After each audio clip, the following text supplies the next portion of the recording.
Mateo, ang henyo. Credit to the author. 1701-10. Ang mga pangalan po na nandito ay galing sa mga name generator. Kung meron man pagkakatulad sa mga pangalan ng tao o lugar at pangyayari, ito ay tunay na hindi sinasadya. Ang maging sikat sa ilalim ng langit sa isang labanan lamang. Ang mapang-alab na pag-angat ng Heavenly Eagle ay parang hangin na humampas sa Southridge 10 cities. 4 na dakilang celestial deity realms, nang walang nawala kahit isang tao, ang ganap na sumire sa 4 na dakilang celestial deity realms ng utmost peace. Ang kinalabasan ng labanan ay lubos na nakasisilaw. Sa mga celestial deity realms ng Southridge 10 cities, kahit may malalakas at mahihina, halos magkalapit lang ang kanilang mga kalakasan. Sa ilalim ng normal na mga pangyayari, isang kalunos-lunos na malaking labanan, tiyak na magkakaroon ng mga nasawi ang magkabilang panig. Ngunit wala ni isa sa celestial deity realms ng Heavenly Eagle ang nawala. Ano ang ipinakita nito? Ipinakita nito na ang 4 na dakilang celestial deities ng Heavenly Eagle ay makapangyarihan, na lubos na dumudurog sa utmost peace Imperial City. Gayunpaman, hindi ito ang pinakanagulat ng ibang mga lungsod ng imperyo.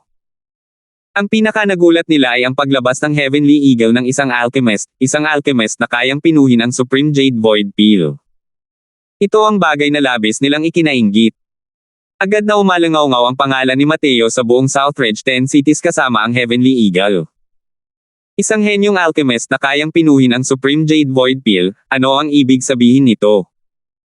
Nangangahulugan ito na hanggat mayroon siyang sapat na mga gamot sa espirito, kayang lumikha ni Mateo ng mga powerhouse ng celestial deity nang walang tigil.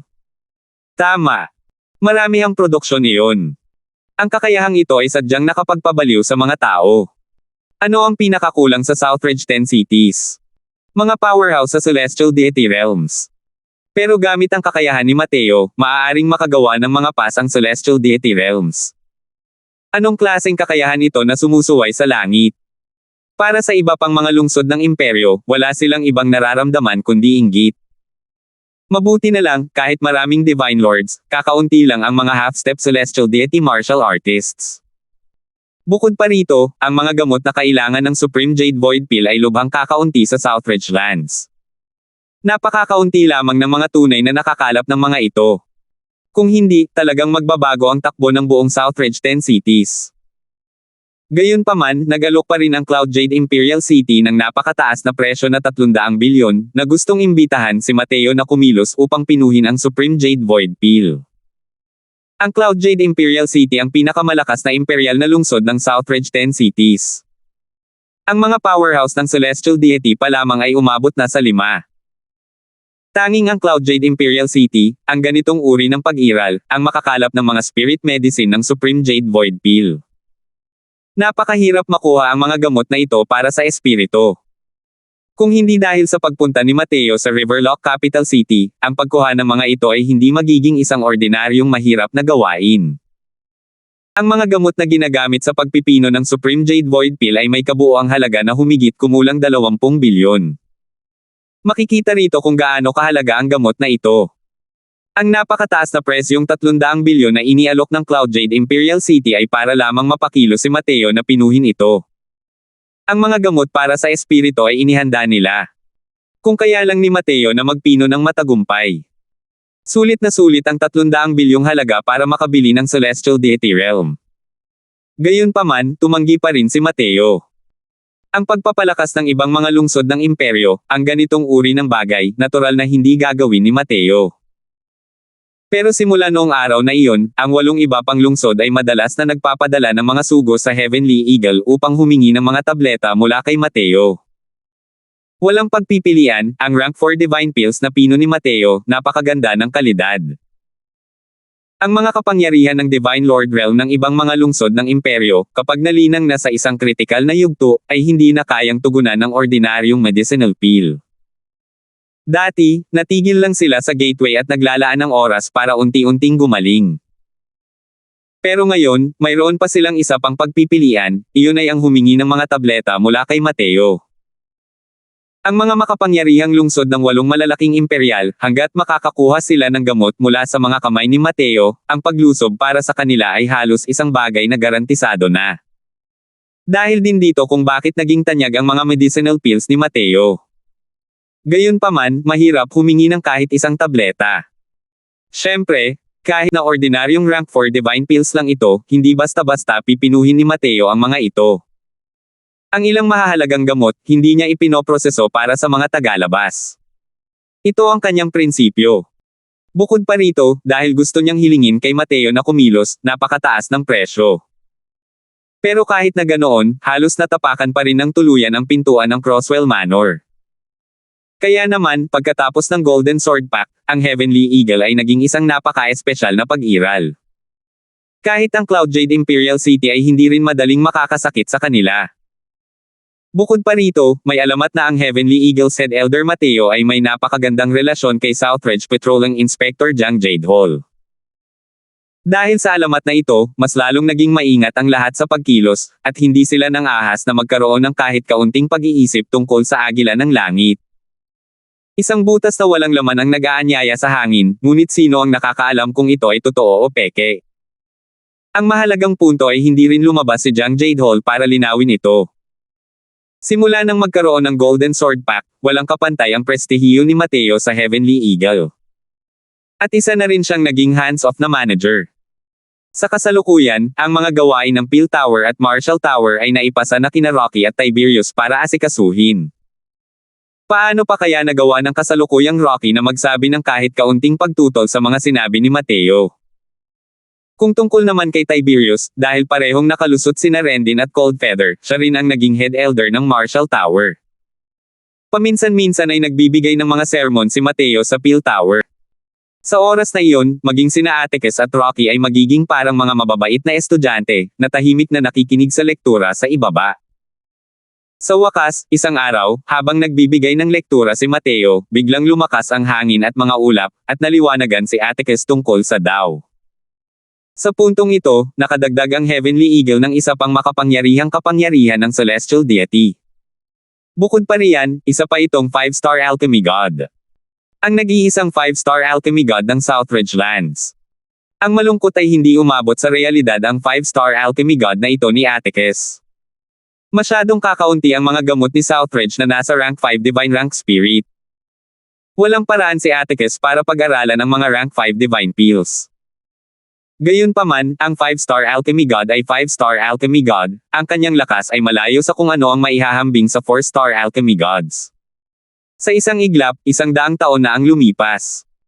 Sa araw na ito, isang figure ang pumasok sa Crosswell Manor at tumawa ng malakas, "Hahaha, kaibigang Mateo," ang matandang ito ay nakiusap na naman para uminom. Lumabas si Mateo para salubungin ito at nakangiting sinabi, "Kuya Jang, ang galing mo naman pumunta nitong mga nakaraang araw. Hindi kayang tiisin ng 100 Flowers Heavenly Immortal Wine ko ang pag-inom mo ng ganito." Ang 100 Flowers Heavenly Immortal Wine ay isang uri ng rank 4 spirit alcohol na nilikha ni Mateo, tinitipon ang asensya ng 100 uri ng spirit flower, at ginawa gamit ang isang lihim na pamamaraan. Hindi lang masarap, kundi malaki rin ang naitulong nito sa mga martial artist. Napakahalaga ng pros kung ito ng alak. Simula nang malaman ni Jang Jade Hall na si Mateo ang may hawak ng alak na ito, pumupunta siya paminsan-minsan para humingi ng ilang tasa para inumin. Sa kalaunan, siya ay naging madalas na panauhin ng Crosswell Manor. Gaya ng usap-usapan sa labas, ang relasyon ng dalawang taong ito ay talagang hindi pangkaraniwan.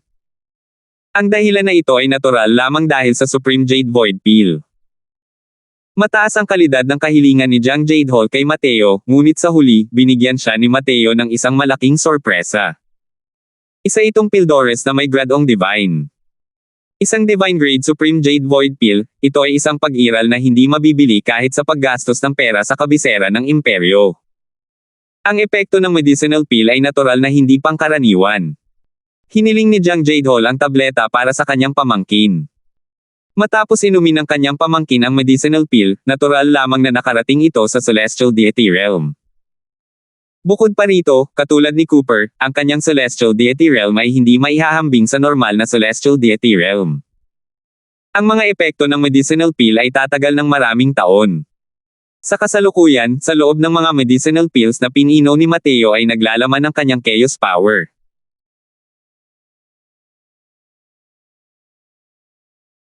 Ang Divine Grade Supreme Jade Void Pill ay hindi man lang mas mababa kaysa sa dating Void Spirit Divine Grade.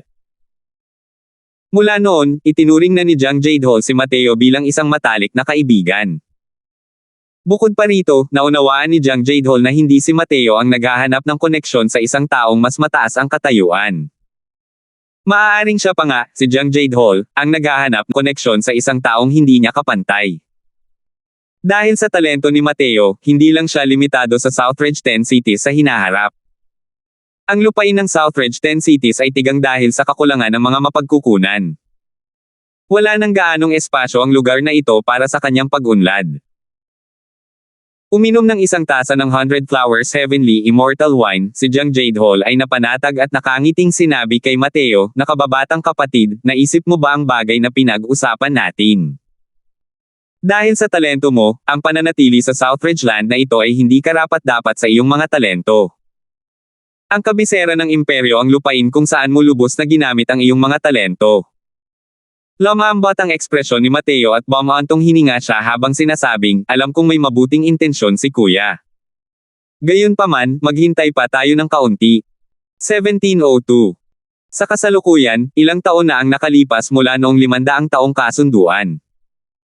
Pero, kahit si Megan, Lure, o White Light pa man iyon, wala pa ring balita. Kaya nitong ilang taon, hindi rin nakapagtanim ng mapayapa si Mateo, inaabangan ang kanilang balita araw-araw. Ngunit kasabay ng paglipas ng panahon, si Mateo ay lalong naging hindi mapakali. Sa totoo lang, ilang dekada na ang nakalilipas, inimbitahan na ni Jiang Jadehol si Mateo sa kabisera ng imperyo. Ngunit may 500 taong kasunduan si Mateo at natural lamang na hindi siya pupunta. Ngayon, hindi na siya lalayo pa. Sumulyap si Jiang Jadehol kay Mateo at sinabing, manalig ka, hipag, lahat sila ay pagpapalain ng langit at gagawing biyaya ang mga kalamidad. Ngumiti ng mapait si Mateo at sinabing, kapatid na Jiang, ang mga salitang ito, ikaw mismo ay hindi naniniwala, hindi ba? Medyo nahiya si Jiang Jadehol nang marinig iyon at natawa ng alanganin. Masyadong malaki ang Heavenspan World. Nasa lahat ng dako ang panganib. Kahit kaunti lang sila, hindi rin malakas ang kanilang mga kalakasan. Hindi nakakagulat ang isang bagay na nangyayari sa labas. Noon, nang umalis silang lahat ni Megan, ang pinaka-nag-aalala kay Mateo ay ang sitwasyong ito ngayon. Hindi niya inaasahan na mangyayari pa rin ito. Ang dahilan kung bakit niya itinakda ang 500 taong kasunduan ay upang hindi sila hayaang lumayo ng husto. Kung titingnan ngayon, ang pag-unlad ng mga bagay-bagay ay hindi pa rin maaaring maging ayon sa gusto niya. Nakita ni Jiang Jadehol na nalulungkot si Mateo at hinimok, huwag mo ring masyadong sisihin ang sarili mo. May sinasabi kang medyo mapagpanggap, gusto mong sisihin na masyado kang mahusay. Ang pagiging nasa tabi mo ay nangangailangan ng napakalaking pressure. Tumingin si Mateo kay Jiang Jadehol at hindi niya napigil ang umirap. Gayunpaman, ang mga sinabi ni Jiang Jadehol ay taos-pusong mga salita at walang intensyong galitin siya. Kahit na ang mga salitang ito ay talagang nakakabigay puri. Sa loob ng ilang taon, sina Jiang Jadehol at Mateo ay nagkaroon ng matalik na pagkakaibigan at natural lamang na alam nila kung gaano kahanga-hanga ang talento ni Mateo. Dahil isa siyang natatanging henyo, ang mga ordinaryong tao na nasa tabi niya ay kinailangang tiisin ang matinding pressure. At ito rin ang eksaktong dahilan kung bakit sila umalis lahat Megan. Nagpatuloy si Jiang Jadehol, kailangan mong tingnan ang magandang bahagi ng mga bagay-bagay. Pag-isipan mo, nagsasanay sila sa labas. Marahil ay nagkaroon sila ng maswerteng engkwentro, o may nahahadlangan, sino ang nakakaalam. Napaisip si Mateo at tumango, ganoon lang talaga ang kaya mong isipin. Sabi ni Jiang Jadehol, kaya susunod, ano ang plano mong gawin? Sabi ni Mateo, sa susunod na ilang taon, kung wala pa ring balita, plano kong pumunta sa Extreme Light Imperial City. Nagbago ang ekspresyon ni Jiang Jadehol at sumigaw siya sa gulat, Extreme Light Imperial City. Teritoryo iyan ng pamilyang Jian. Diyos ko lang ang nakakaalam kung gaano karaming mga lungsod ng imperyo sa Heavenspan World. Ang mga lungsod ng imperyo na kontento ng gamitin ang soberanya sa isang bahagi ng bansa tulad ng Heavenly Eagle ay ganap na hindi kilala ng publiko. Ngunit ang ilang mga lungsod ng imperyo ay umaalingaw-ngaw na parang dagandong ng kulog, alam ng lahat ang tungkol sa mga ito sa buong Heavenspan World. Isa na rito ang Extreme Light Imperial City. Ang dahilan kung bakit ito naging tanyag ay natural lamang na isa ito sa mga teritoryo ng pamilyang Jian. Ang mga inapo ng Heavenly Emperor Profound Secrets ay kumalat sa buong Heavenspan world. Ngunit ang ilang mga lugar na pinagtagpuan ay ang mga pribadong lote ng pamilyang Jian. Tumango si Mateo at sinabing, tama. Walang kapantay ang aura viewing art ng pamilya Jian. Gusto ko silang anyayahan na kumilos. Kahit papaano, nasiguro ko ang kaligtasan ni Megan. Nagbago ang ekspresyon ni Jiang Jadehol at sinabi niya, ang mga miyembro ng pamilyang Jian ay pawang hindi kapani-paniwalang mayabang. Ikaw, isang unang patong na banal na Panginoon ng langit, hindi ka nila makikilala pagdating mo roon. Sino ang mamimiss ka? Sabi ni Mateo, noong huling beses na lumabas ako para magsanay, nakilala ko ang ilang miyembro ng pamilyang Jian. Tingnan mo kung makakatulong siya o hindi. Sa kabuuan, dahil hindi ko natanggap ang kanilang balita, hindi ko na may pagpapatuloy ang paglilinang. Labis na nagulat si Jiang Jadehol sa kanyang puso. Hindi niya inakalang nakilala pa pala ni Mateo ang isang miyembro ng pamilyang Jian.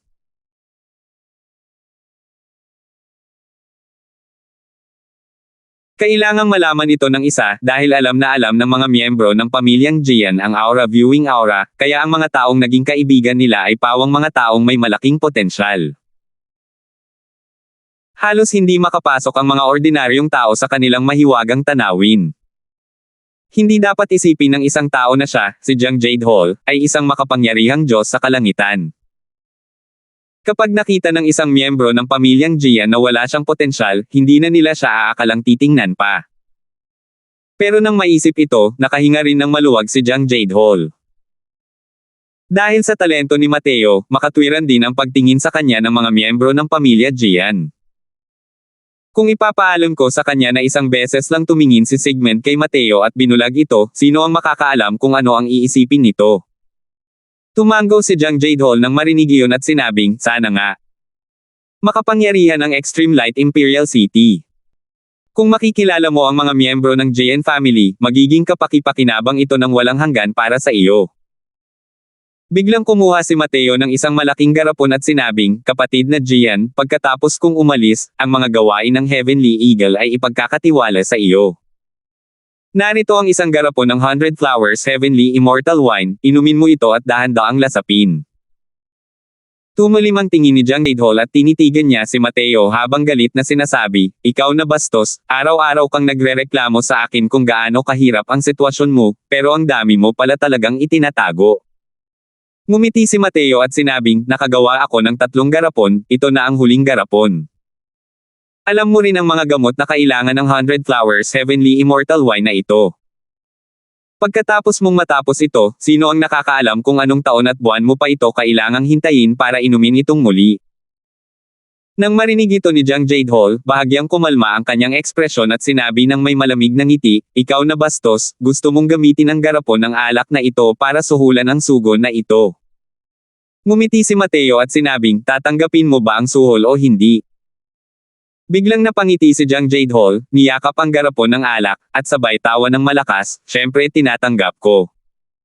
Napakasarap ng alak, kung sino man ang hindi umiinom ay tanga. Sige na, ang problema ni Southridge, kahit hindi ka magpaapekto, maaari pa rin ba akong umupo at manatiling walang pakialam? Dahil lang sa kasalukuyang lakas ng Heavenly Eagle Imperial City, hindi na nila ako kailangang makialam pa. Ngumiti si Mateo at sinabing, ito ang lugar na ito ang aking base camp. Kung hindi ko ito matanggap ng maayos, paano ako makakaalis ng may kapanatagan ng loob? Bilang inspector ng pagpapatrolya ng Southridge 10 Cities, napakalaki ng autoridad na taglay niya. Ang paghawak ng kapangyarihan sa buhay at ari-arian ay nasa kanyang kapritsyo lamang. Hindi si Jiang Jadehol ang tipo ng tao na gumagawa ng anumang kasamaan na gusto niya. Kung hindi kailanman makakaranas ng kapayapaan ang Southridge 10 Cities. Hanggat handa si Jiang Jadehol, kaya pa niyang mag-isip ng iba't ibang dahilan at buwagin o itatag ang Panginoon ng isang lungsod. Kaya naman, kahit na naroon si Jiang Jadehol, panatag pa rin ang loob ni Mateo. Hanggat handang mag-ingat si Jiang Jadehol, hindi mag-aalala si Heavenly Eagle tungkol sa mga problema sa kanilang bayan. Ito ba ang Extreme Light Imperial City? Tunay ngang kahanga-hanga. Pagkatapos ng mahigit 10 taon, nakatayo pa rin si Mateo sa labas ng mga pintuan ng lungsod ng Extreme Light Imperial City sa huli. Habang naghihintay ng halos 10 taon pa sa Heavenly Eagle, hindi na talaga kayang maghintay pa ni Mateo. Kaya naman, iniwan niya si Long Zon upang bantayan ang Heavenly Eagle, habang siya mismo ang nagdala kay Cooper sa Extreme Light Imperial City. Ang Extreme Light Imperial City ay tunay ngang karapat-dapat sa pangalang Extreme Light. Napapalibutan ng sunglow ang kalangitan ng lungsod, na parang mga makukulay na laso. Ito ay lubos na kahanga-hanga. Katulad ng isang imperial na lungsod, ang Heavenly Eagle kumpara sa Extreme Light ay isa lamang liblib na kanayunan. Siyempre, ganito rin ang katotohanan. Ang Extreme Light Imperial City ay nasa ilalim ng pamumuno ng Brilliant True Heavenly Emperor, isang kakaibang Heavenly Emperor kaysa sa Heavenly Eagle. Ang lugar kung saan naninirahan ang Brilliant True Heavenly Emperor ay natural na masagana sa espiritual na enerhiya. Kung ikukumpara sa Heavenly Eagle Imperial City, ang espiritual na enerhiya ng Extreme Light Imperial City ay ilang beses na masagana. Sa kabaligtaran, ang Heavenly Eagle ay isa talagang liblib na nayon. Talagang karapat-dapat na maging lungsod ng pamilyang Jian. Ang ganitong uri ng kapaligiran, marahil ang pamilyang Jian lamang ang makakalikha nito, tama ba? Sabi ni Cooper nang may pabago-bagong emosyon. Tumango si Mateo at sinabing, ang sining ng pagtingin sa mga aura ay tunay ngang kahanga-hanga. Sinabi ni Cooper, kamahalan, saan tayo dapat pumunta para hanapin si Elder Jian? Sabi ni Mateo, noong huli, sinabi niya sa akin na ito ay isang lugar na tinatawag na Profound Secrets Pavilion. Wala rin akong kaalam-alam tungkol sa lugar na ito. Pumasok muna tayo sa lungsod at tingnan ang sitwasyon. Pagkatapos mag-usap, binayaran na ng 2 tao ang mga gastos sa pagpasok sa lungsod at pumasok sa Extreme Light Imperial City. 1703.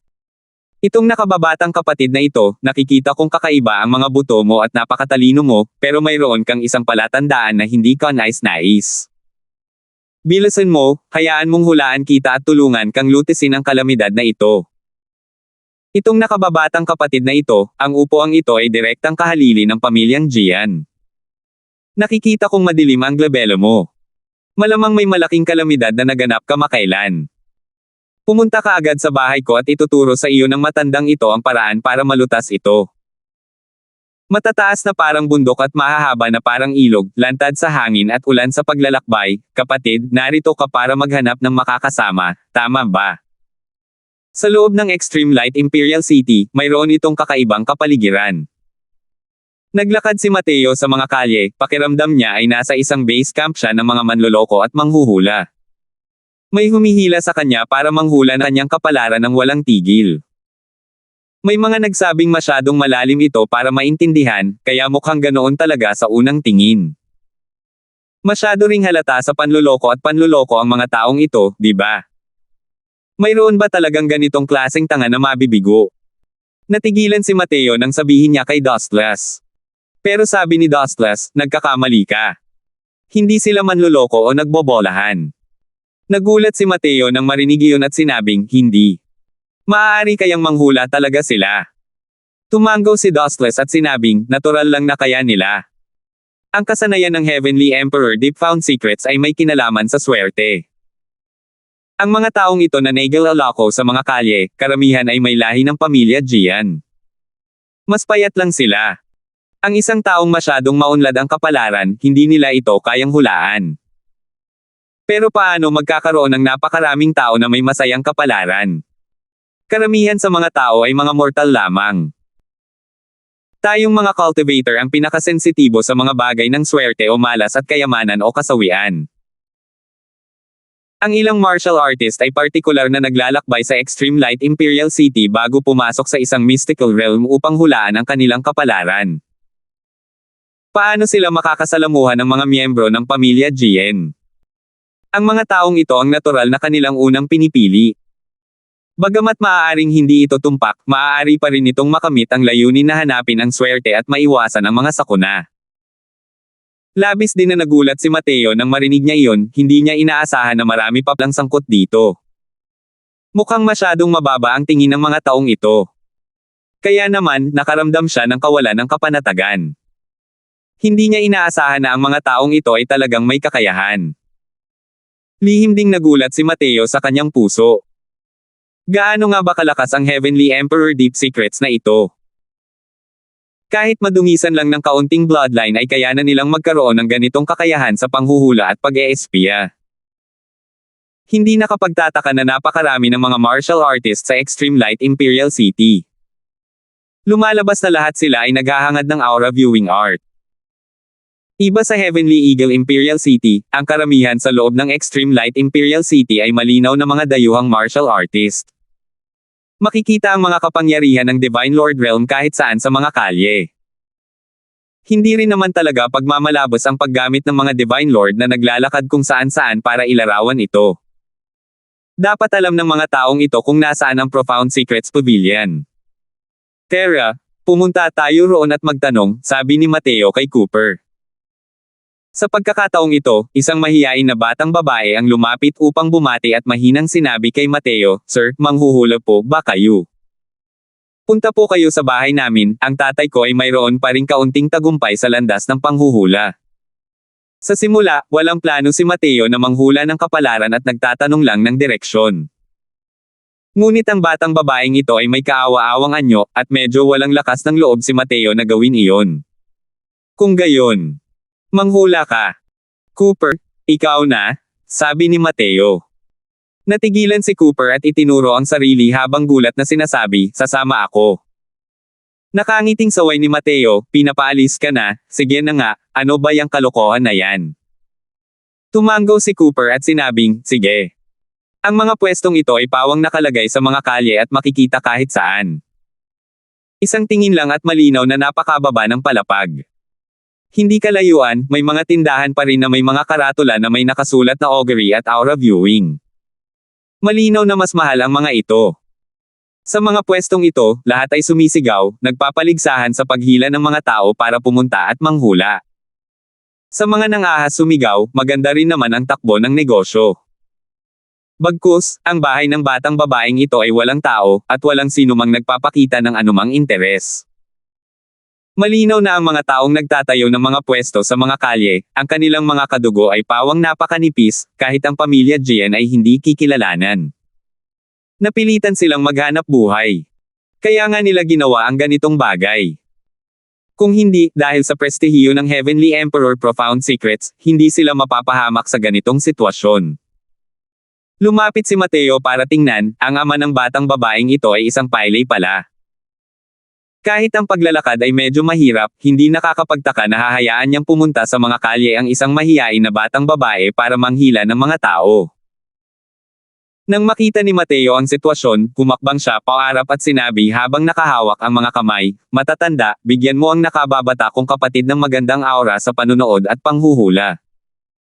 Ang matandang ito ay pagod na pagod, ang kanyang mukha ay nakikita ang mga pagbabago sa buhay. Nang makitang may mga bisita, halos hindi niya magawang ngumiti at sinabi kay Cooper, "Maupo ka." Ano kaya ang sinusubukan ng nakababatang kapatid na ito? Sabi ni Cooper, "Pumunta kami sa Extreme Light Imperial City para maghanap ng mga tao. Elder, tulungan mo lang akong subukan kung magiging maayos ang biyaheng ito o hindi." Tumango ang matandang lalaki, kumuha ng balat ng pagong, at nagsimulang magbuhos ng banal na diwa. Isang malalim na aura ng banal na asensya ang kumalat, hindi mapigilan ni Mateo ang pag-iling ng kanyang ulo. Napakahina ng misteryosong aura ng matandang lalaking ito. Kung ikukumpara kay Sigmund, isa lang ito sa langit, at isa naman sa lupa. Hindi nakakapagtaka na mapunta sila sa ganitong kalagayan. Sandaling naglaro ang matanda, hindi napigil ang kumunot ang kanyang mga noo, at sinabi, "Ang nakababatang kapatid na ito, patawarin mo ang matandang ito sa pagiging prangka, ngunit ang iyong paglalakbay ay malamang na hindi magiging maayos." Gayunpaman, sa tulong ng isang marangal na Panginoon, lahat ng problema ay madaling mareresolba. Natawa si Cooper nang marinig iyon at sinabing, "Haha, mabuti naman. Elder, magkano?" Gaya ng sinabi niya, magbabayad na sana si Cooper, ngunit naantig ang puso ni Mateo at nagtanong, "Elder, dahil alam mo ang sining ng pagtingin sa mga aura, tulungan mo akong tingnan kung ano ang kapalaran ng aking kapatid." Tumango ang matandang lalaki at muling nagtipon ng banal na asensya, habang nakatingin kay Cooper. Dahil sa ganitong tingin, hindi napigilan ng kanyang ekspresyon ang pagbabago at umiling siya at nabing, dalawang nakababatang kapatid, pasensya na sa pagiging ignorante ng isang ito, pero hindi ko talaga makita ang kapalaran ninyong dalawa. Ngumiti si Mateo at sinabing, sabihin mo na kung ano ang meron, huwag kang mag-alala. Medyo pangit ang ekspresyon ng matandang lalaki habang sinasabi niya, kung gayon. Sige. Ang nakababatang kapatid na ito, ang kanyang kapalaran ay masigla. Ang lakas ng matandang ito ay maliit at hindi niya ito nakikita. Ngunit sa karanasan ng matandang ito, ang kanyang kapalaran ay malamang na hindi mas mababa kaysa sa Cyan. Tuwang-tuwa rin si Cooper nang marinig niya iyon. Ang tadhana ng Cyan ay isa ng napakataas na antas ng tadhana. Ang karamihan sa mga martial artist ay mga Yellow Destiny at nasa ibaba lamang. Mukhang simula nang makaharap niya ang kanyang kamahalan, mas lalong naging matagumpay ang kanyang kapalaran. Nagtanong si Cooper, kung gayon, paano naman ang sa Panginoon ko? Nang makitang nagtanong si Cooper, lalong sumama ang ekspresyon ng matandang lalaki at sinabi niya, ang nakababatang kapatid na ito ay walang kulay.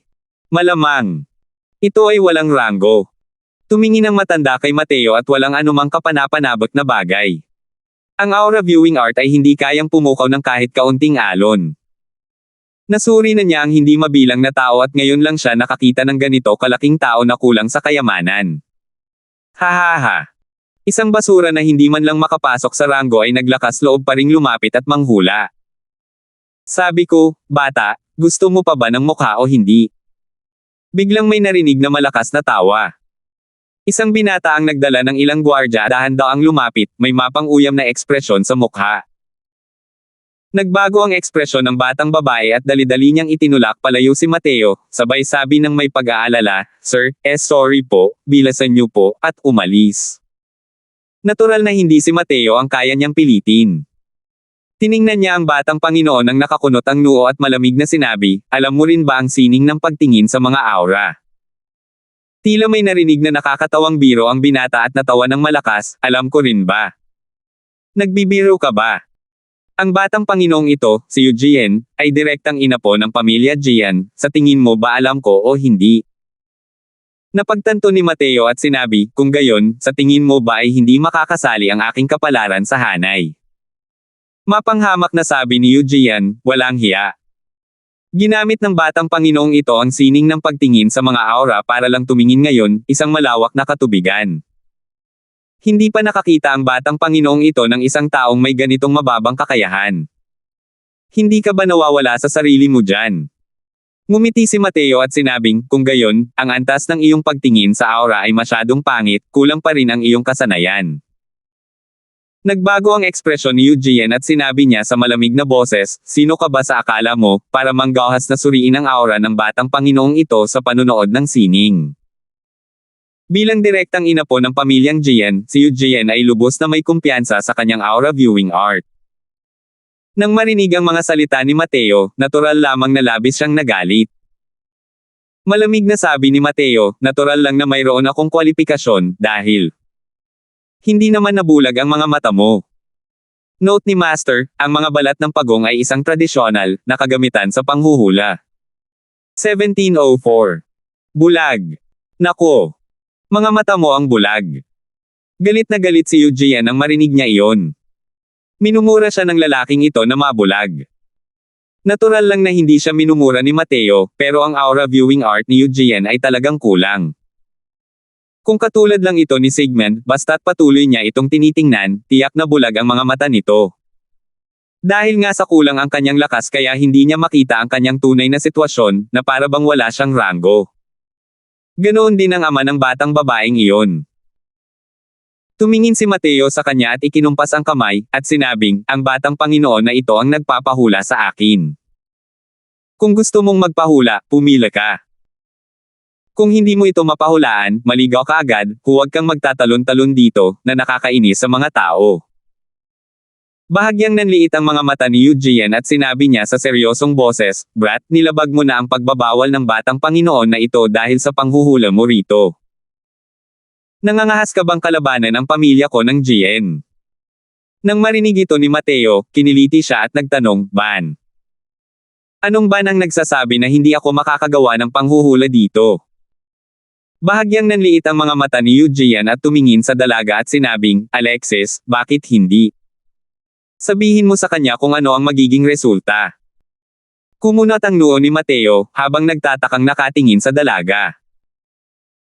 Tila isang gulat na maliit na kuneho si Renner, ang kanyang maputlang kutis, na nagbibigay sa mga tao ng pakiramdam na hindi nila mapigil ang magpakita ng magiliw na pag-aalaga kapag may nakakita sa kanya.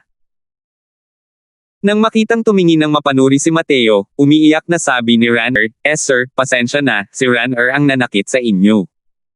Ikaw. Bilisan mo at umalis, kung hindi. Mababali nila ang mga binti mo." Binalaan tayo ng batang Panginoong Eugene na mag-ama, na sinasabing kung may manghuhula rito, babalihin niya ang mga binti nila. Sabi ni Eugene ng may pagmamalaki, "Narinig mo ba yan, bata? Huwag mong sisihin ang batang Panginoon na ito. Gusto mong sisihin si Alexis. Sige, balihin mo ang mga binti ng baliw na ito para sa batang Panginoon na ito." Mahigit 100 nasasakupan ang nagkuskus ng kanilang mga kamao at nagpunas ng kanilang mga palad at pinalibutan ang lahat. Ang paligid, nang makita ng lahat ang eksenang ito, bawat isa sa kanila ay hindi maiwasang magpakita ng isang hitsura ng pag-aatubili. Hay nako, malas din naman ng batang ito, para pukawin pa si Eugene sa dakilang hari ng demonyong ito. Alexis, mapait din ang kapalaran ng babaeng ito. Napipilitin ng kanilang mag-ama na mapunta sa isang walang patutunguhan. Sino ang nagutos kay Eugene na hindi sinasadyang magkagusto sa babaeng ito na si Alexis? Anong kasalanan ang nagawa nila? Malinaw na lahat ay labis na nag-aalala sa Eugene na ito. Sa mismong oras na ito, isang figure ang biglang sumulpot, lumipad diretso kay Eugene. "Eugene? Ako? Si Hao Tian? Ay lalaban sa iyo. Kahit mamatay ako, hindi ko rin ibibigay sa iyo si Alexis." Ito ay napakabigla. Walang reaksyon ang lahat, ngunit labis itong ikinatakot ni Eugene. Putok. Bigla, isang figure ang hamarang sa harap ni Eugene, dahilan para mapatalsik si Hao Tian sa isang suntok lang. Bumagsak sa lupa si Hao Tian, walang tigil ang pagtalsik ng sariwang dugo. Si Hao Tian ay isa lamang pangalawang patong na banal na Panginoon sa langit, at ang isang binti ay may kapansanan pa. Ang nasasakupan ni Eugene ay isa ring first layer Heaven Divine Lord kahit papaano. Kaya paano magiging katapat si Hao Tian? Nang makita ni Mateo ang eksenang ito, hindi napigilan ang kanyang mga kilay na bahagyang kumunot. Ang mga pasikot-sikot ng bagay na ito, halos naunawaan na rin niya. Nagustuhan ni Eugene na ito ang hitsura ni Alexis at gusto niya itong maangkin. Ngunit hindi sumang-ayon sina Hao Tian at Alexis. Kaya naman, kahit pinagbawalan ni Eugene ang mag-ama na magtayo ng pwesto, hindi rin niya sila ginawang mahirap. Nakaisip siya ng isang napakasamang tuntunin na bugbugin ang sinumang lalapit para kumuha ng panghuhula. Kapag walang kabuhayan ang mag-amang ito, natural lang na masunurin silang sumusuko. Natural lang na hindi ito ikinahihiya ni Alexis. Kaya naman sinamantala niya ang pagkakataon nang wala si Eugene, hinailan niya si Mateo palapit para malaman ang kapalaran nito. Hindi niya alam na nagpadala si Eugene ng mga impormante sa paligid nila. Pagkaupo pa lang ni Mateo, alam na niya. Ang mukhang nalilitong si Mateo ay nadala sa kathang-isip na ito ng walang katuturang tugma o dahilan. Hao Tian, hinahanap mo ang kamatayan. Kayong lahat, baliin muna ninyo ang mga binti ng batang ito para sa akin, pagkatapos ay dalhin ninyo ang mag-ama palayo para sa akin. Galit na sabi ni Eugene. Oo. Tumanggap ng utos ang grupo ng mga nasasakupan at sumugod patungo kay Mateo na nakatitig na parang mga tigreng nagngangalit. Malamig na sinabi ni Mateo, "Cooper, pilayin mo silang lahat para sa akin at itapon mo sila." "Opo, Panginoon ko." Sagot ni Cooper, biglang naglabas ng aura ng isang ikalimang patong na banal na Panginoon sa langit. Nagbago ang mga mukha ng lahat. Nang pumasok si Mateo sa lungsod, ayaw niyang maging masyadong mapagmataas, kaya't pinapigilan niya si Cooper sa kanyang aura. Nakita rin ni Eugene na hindi malakas ang lakas ni Cooper, kaya naman napaka-arrogant niya. Paano niya naisip na si Cooper ay isa palang ikalimang patong na banal na Panginoon sa langit kahit bata pa siya? Sa loob ng ilang taon, ang lakas ni Cooper ay lumakas ng husto kasunod ni Mateo. Matagal na niyang nalampasan ang tagumpay upang maging isang ikalimang patong na banal na Panginoon sa langit. Sa sandaling kumilos siya, paano kaya magiging katapat niya ang mga gwardya ng pamilyang Divine Lord Realm na nasa unang yugto pa lamang? Walang tigil ang mga kaawa-awang sigaw na narinig. Agad na naging magulo ang buong kalye. Hindi rin pumatay ng tao si Cooper. Nabali lang ang mga binti ng bawat tao dahil sa kanya. Ang mga bantay na ito ng pamilya ay nakahiga sa lupa, walang tigil sa pag-iyak. Natulala sa gulat ang mga nakapaligid na manunood. Ano ang pinagmula ng binata na ito? Para lang magdala ng isang ikalimang patong na banal na Panginoon sa langit bilang kanyang tagasunod. Nakakatawa talaga, hindi man lang nakapasok sa hanay ang tadhana ng binata na ito at isa lamang itong basura. Pero mayroon pala talagang isang ikalimang patong na langit na Divine Lord na sumusunod sa kanyang tabi. Malamang na siya mismo at ang kanyang pamilya ay hindi alam ang lahat, tama ba? Sa pagkakataong ito, malamang na mabubunyag ang kanyang tunay na kulay. Kasabay nito, namangha sila sa lakas ni Cooper. Naging mausisa rin ang mga may-ari ng pwesto tungkol sa pagkakakilanlan ni Mateo. Medyo maraming tao ang palihim na nagtipon ng banal na asensya, pinagmamasdan ang kapalaran ni Mateo, at natuklasan na isa nga itong tuyong balon na walang mga alon. Hindi man lang nakapagpalabas ng kahit kaunting alon. Walang ranggo. Kamahalan, ano ang gagawin sa lalaking ito? Mahinahong tanong ni Cooper. Matagal nang namutla ang mukha ni Eugene. Hindi niya inaasahan na sisipain niya pala ang isang metal na plato sa pagkakataong ito. Naglakas loob ka bang hawakan ang batang Panginoong ito? Miyembro ng pamilya Gian ang batang Panginoong ito.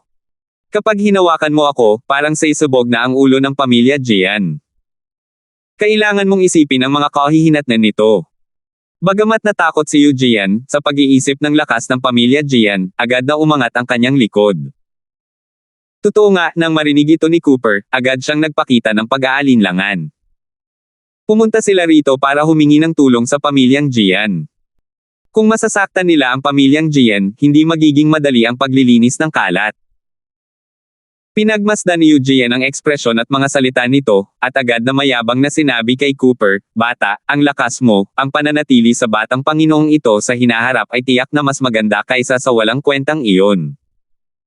Sasabihin ko sa iyo nang may pananagutan, ang batang iyon ay isang basura lamang na hindi maaaring makapasok sa hanay." Nang marinig iyon ni Cooper, nagpakita ng kakaibang tingin ang kanyang mukha. Kung basura ang kanyang kamahalan, basura lang din ang lahat ng bagay sa mundong ito.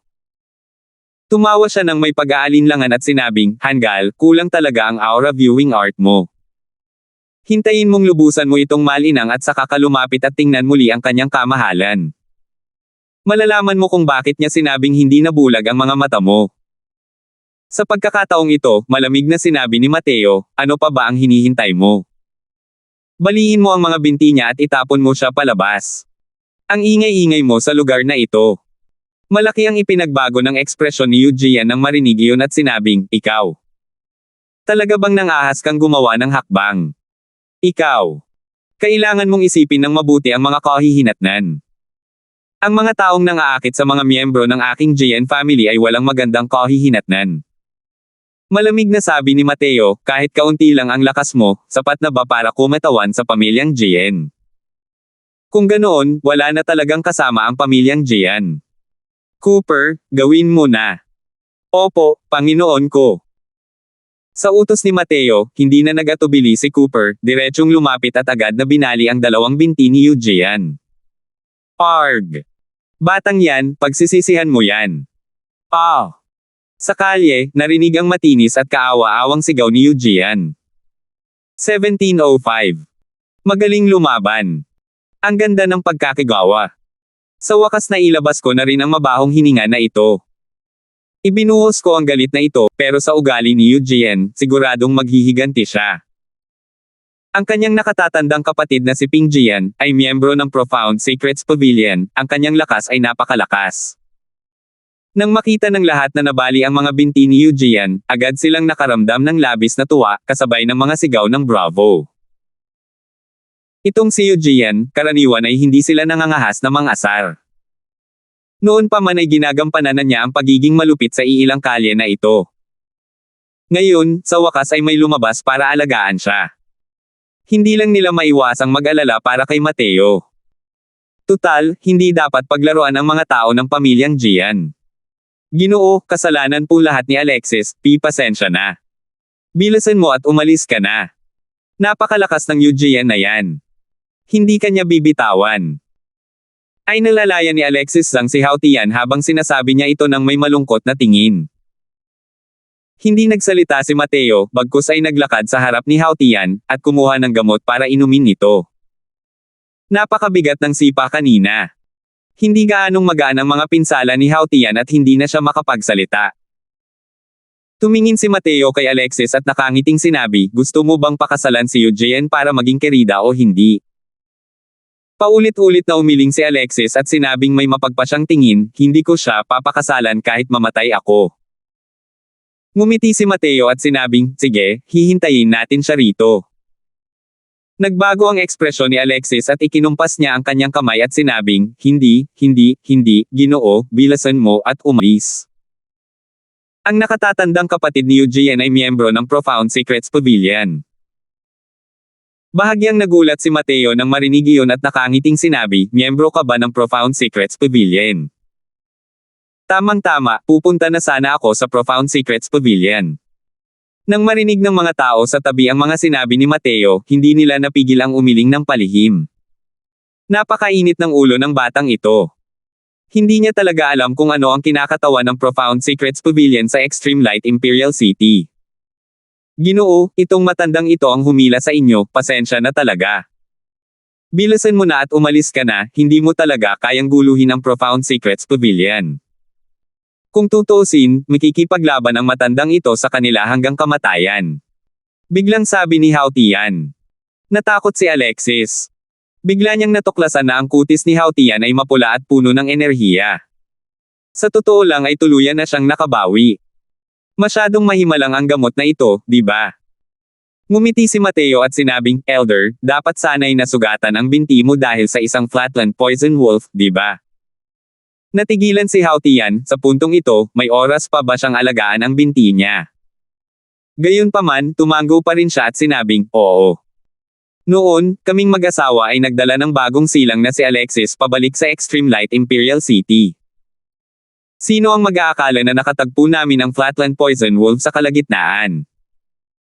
Hindi nagatubiling pakainin ng ina ni Alexis ang mga lobo gamit ang kanyang katawan upang iligtas si Alexis, ipinagpalit sa amin ang mag-amang babae na 2 tao upang makatakas kasama ang aming buhay. Gayunpaman, ang binti ng matandang ito ay pailay pa rin. Hay! Ang dapat sana ay namatay ay dapat sana ay ang matandang ito, na nakakaalam. Habang nagsasalita hanggang dito, naalala ni Hao Tian ang isang masakit na alaala, kung saan umaagos ang mga luha sa kanyang matandang mukha. Tay, huwag mo nang sisihin ang sarili mo, hindi mo ito kasalanan. Naluluha rin si Alexis habang sinasabi niya ito. Hindi rin inaasahan ni Mateo na ang engkwentro ng mag-amang ito ay magiging ganito kalungkot. Gayunpaman, ito rin ang tunay na paglalarawan ng mga ordinaryong martial artist. Hindi lahat ay maaaring magtaglay ng talento at kapalaran na kayang talikuran ni Mateo. Karamihan sa mga martial artist ay nahihirapang mabuhay sa ilalim. Ang lason ng flatland poison wolf ay napakalakas at napakahirap tanggalin. Kaya naman, mabilis ding tumanda ang katawan ni Hao Tianzang. At hindi na rin tumubo muli ang kanyang binti dahil sa mga lason. Bumantong hininga si Mateo at sinabing, ireregalo ko na lang sayo kung ganoon. Ngumiti ng mapait si Hao Tian at sinabing, ang dahilan kung bakit kaming mag-ama ay nasa ganitong kalagayan ng kahirapan ay dahil sa binti ng matandang ito. Sa loob ng ilang taon, ang matandang ito ay humingi ng napakaraming medikal na paggamot, ngunit hindi ito mapapagaling. Ngumiti si Mateo at sinabing, hindi naman malaking bagay yan, sapat na ang pagtusok ng ilang karayom. Pagkatapos magsalita, kumuha si Mateo ng isang pares ng mga pilak na karayom at nagsimulang maglagay ng acupuncture sa naputol na binti ni Hao Tian. Bata, huwag mo nang ipagmalaki ang iyong husay. Ang binti ni matandang Zhang, kahit si Master Sherwin ay hindi kayang gamutin, sa isang katulad mo lang. Huwag na huwag kang mag-iisip ng draft kapag nagyayabang. Kung ganoon lang kadali, hindi ba't mawawala ng saysay ang maraming taon ng pagdurusa ni matandang Zhang? Oo nga, binata, bilasan mo na at umalis ka na. Maya-maya, kapag dumating si Ping Jian, hindi ka na makakaalis kahit gusto mo pa. Casual na sinabi ito ni Mateo, pakiramdam ng lahat ay nagyayabang siya. Sa loob ng ilang taon, ginastos ni Hao Tian ang lahat ng kanyang ipon upang magpagamot, na halos hindi rin naman nakapagpagaling sa kanyang pinsala. Gayunpaman, patuloy pa rin ang paglala ng kanyang pinsala. Pero hindi nagtagal, nagbago ang ekspresyon sa mukha ng lahat. Ang naputol na bahagi ng binti ni Hao Tian ay nagsimulang magkaroon ng patuloy na pagtalsik ng itim na dugo, na naglalabas ng masangsang at nakapandidiring amoy. Lumitaw ang banal na apoy ni Mateo, na lubos itong dinadalisay. Sa ilalim ng gulat ng mga mata ng lahat, ang naputol na paa ni Hao Tian ay muling nagsimulang tumubo. Gumaling na talaga. Ang galing talaga ng batang ito. Tunay na isang mahiwagang kamay na nagpapanumbalik ng buhay. Ang laso na kahit si Master Sherwin ay hindi kayang gamutin, ginamaw niya ito. Hindi ko talaga inaasahan na ang batang ito ay isang alchemist pala. Hindi nakakapagtaka na mayroon siyang powerhouse na pang-5 patong na langit na Divine Lord bilang tagasunod. Sunod-sunod na hiyawan ang pinakawalan ng mga tao sa paligid. Si Master Sherwin ay isa ng kilalang alchemist sa lugar na ito. Ang kanyang lakas ay napakalakas. Ang sugat ni Hao Tian na kahit siya ay hindi kayang gamutin ay para na ring naghahatol ng kamatayan sa isang tao. Walang mag-aakala na ang hindi kilalang binata na ito ay talagang nakapagpagaling kay Hao Tian sa maikling panahon. Napaawang ng malaki si Hao Tian, hindi makapaniwalang tiningnan ang sarili niyang binti. Mula nang bumalik siya mula kay Master Sherwin doon, inakala niyang hindi na siya makakabangon pa sa buhay na ito. Sino ang mag-aakala na agad na gumaling si Mateo sa binti niya? Kumuha si Mateo ng isa pang medicinal pill, iniabot ito kay Hao Tian, at sinabing, kainin mo itong detoxification pill. Mawawala rin ang natitirang lason sa katawan mo. Subukan mong tumayo. Nanginginig na tinanggap ni Hao Tian ang tabletang panggamot at sinubukang tumayo. Tumulo ang luha sa kanyang matandang mukha at sinabi, sir, ikaw. Ikaw talaga ang dakilang tagapag-alaga nitong si Zhang. Magkano ang 2 tabletang panggamot na ito, itong matandang ito? Kahit isugol pa ng matandang ito ang buhay niya, babayaran ko pa rin ang pera. Ngumiti si Mateo at sinabing, itong mga gamot na ito, isipin mo na lang na pantikip ito sa gastos ng panghuhulong ngayon lang. Sino ang bumasag sa mga binti ng nakababata kong kapatid, takbo palabas. Sa oras na ito, isang malamig na boses ang narinig. Nagbago ang mga mukha ng lahat. Si Ping Jian yan. Ang bilis dumating. Si Ping Jian ay isa ring ika-5 patong na banal na Panginoon ng Langit, may magandang palabas na dapat panoorin ngayon. Nabalitaan kong napakadalisay ng lahi ni Ping Jian. Ang kanyang profound spirit chaos formula ay nalinang din ng napakatatag. Nahati ang karamihan, isang makisig na binata na may magiting na tindig ang lumapit. Ang binatang ito ay may ilang pagkakatulad kay Yu Jian sa Glabella. Siya ay natural na si Ping Jian. Sa tabi, si Yu Jian ay nakasaklay. Nang makita si Mateo, sumigaw siya ng malakas, kuya, ang bastos niya. Isang walang kwentang basura ang nang-ahas na baliin ang mga binti ko, kailangan mo akong paghihigantihan. Aray, ang sakit. Walang ranggo. Kumunat ang noo ni Ping Jian, habang nakatingin kay Mateo nang may pagtataka. Hindi man lang kayang makapasok sa ranggo at makapag-cultivate sa Divine Lord Realm. Bukod pa rito, hanggat ang isang tao ay isang martial artist, mayroon silang nakatadhana. Walang ranggo, paano nakaligtas ang lalaking ito hanggang ngayon? Ang mga miyembro ng pamilyang Jian ang pinakamausisa tungkol sa tadhana. Bihira lang makita ang mga taong walang ranggo. Dahil sa kanyang kuryosidad, hindi napigilan ni Ping Jian na magtipon ng banal na asensya, at tumingin kay Mateo. 1706. Arg! Ang mga mata ko. Biglang sumigaw si Ping Jian, tinakpan ang kanyang mga mata gamit ang kanyang mga kamay, at bumagsak sa lupa sa sakit. Ang biglaang pagbabago ng mga pangyayari ay nagpatingkad sa lahat ng tao na may halong pagtataka at gulat. Dumating si Ping Jian nang may pagbabanta, ngunit sino ang mag-aakala na tiningnan lang niya si Mateo at pagkatapos ay bumagsak. Ano ba to? Ano ba to? Sa una, natuwa si Yujian. Biglang nakitang bumagsak si Ping Jian at nakatulala ang buong katawan niya. Hindi niya lubos na inaasahan na ang mga salitang hindi niya sinasadyang sinabi ay pumukaw sa kuryosidad ni Ping Jian. Tumingin lang siya ng ganoon at nabulag.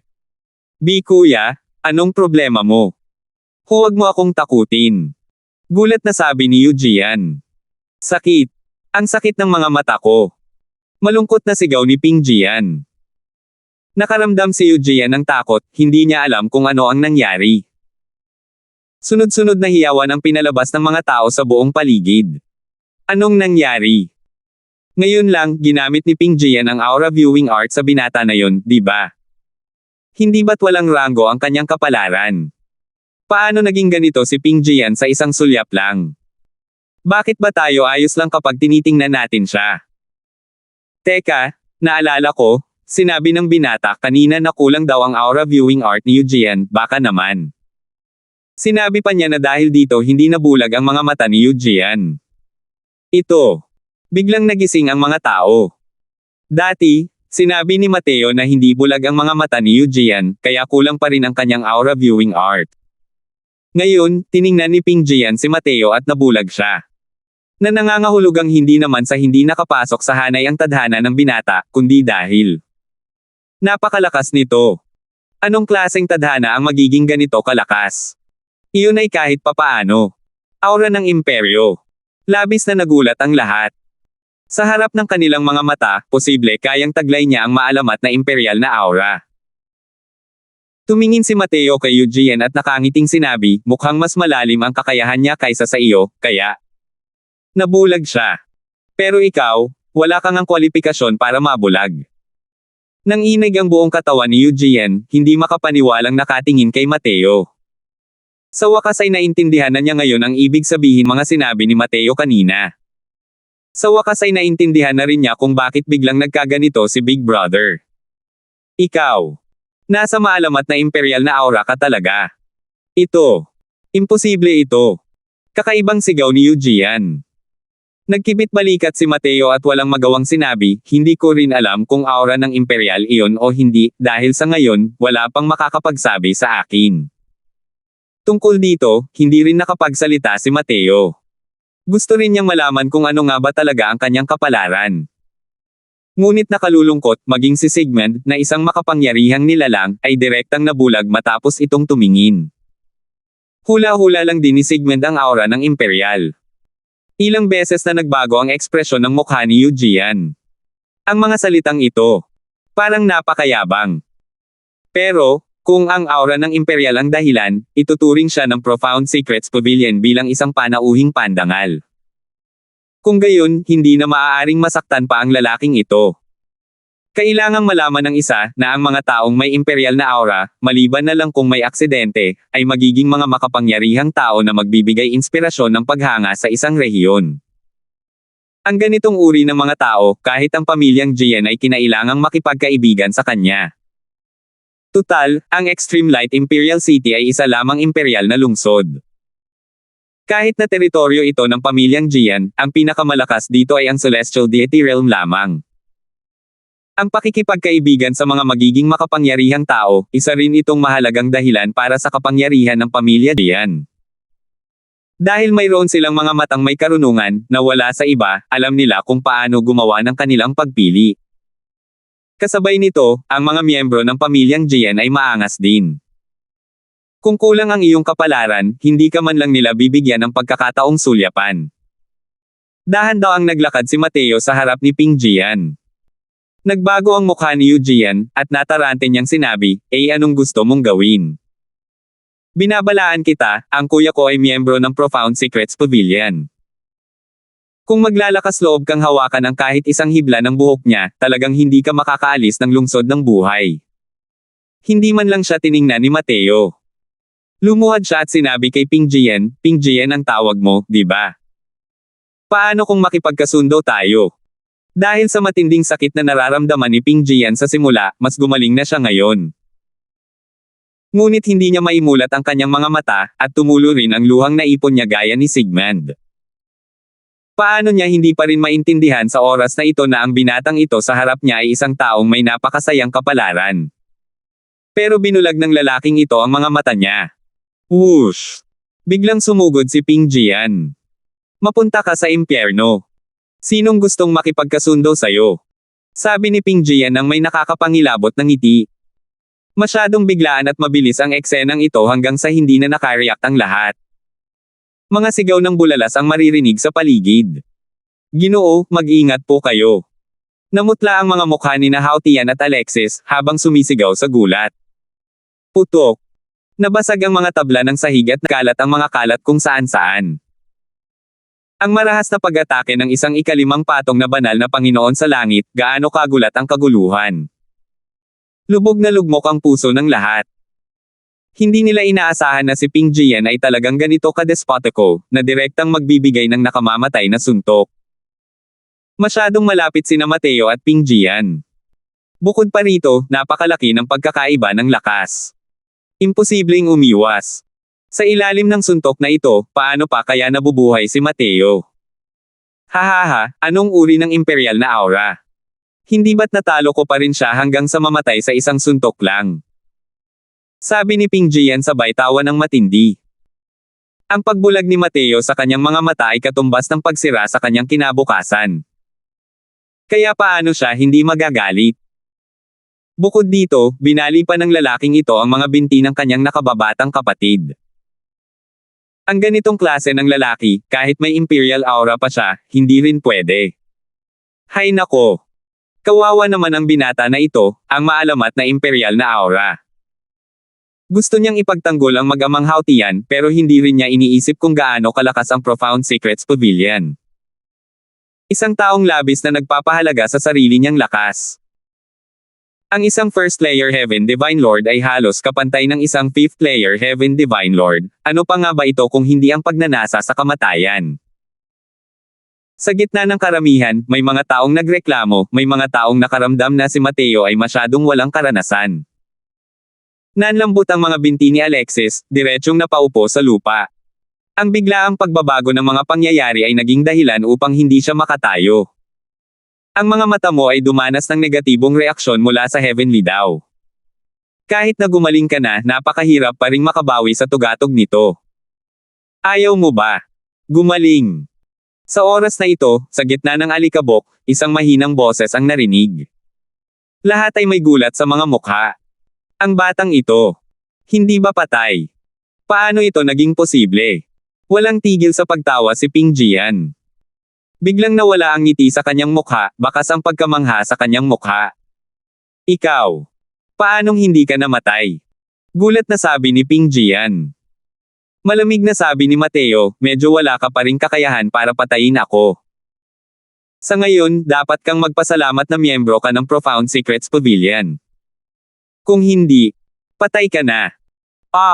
Tama na ang kalokohan, pag-usapan na natin ang ating kasunduan.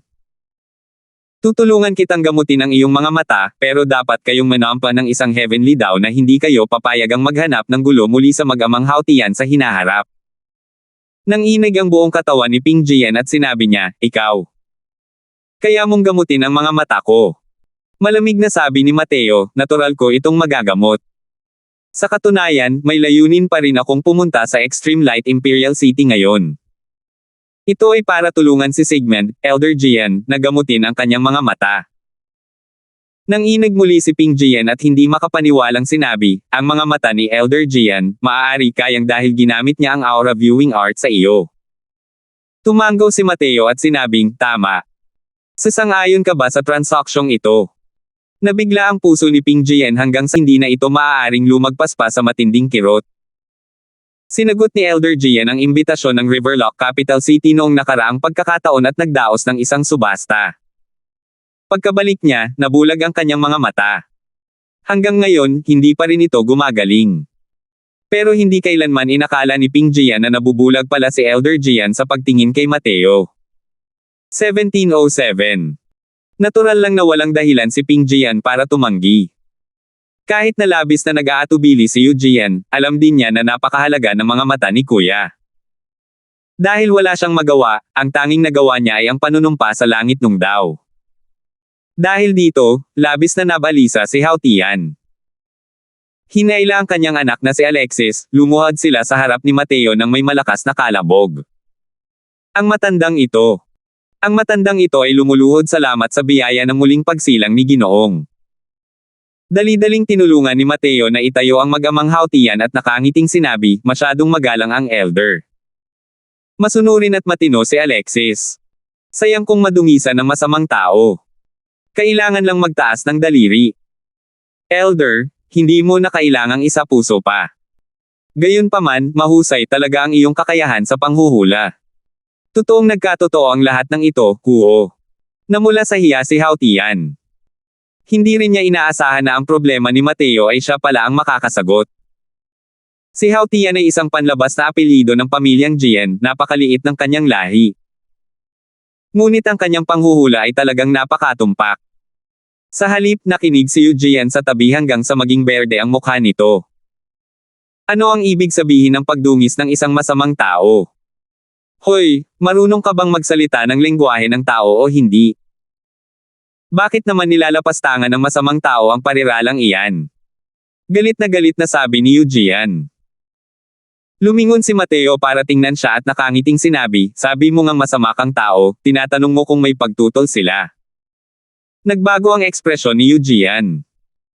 Nang sumulyap siya, natuklasan niyang lahat ay may mga matang sumasang-ayon at hindi niya mapigil ang magsabi sa matinding galit, saan kayo nakatingin?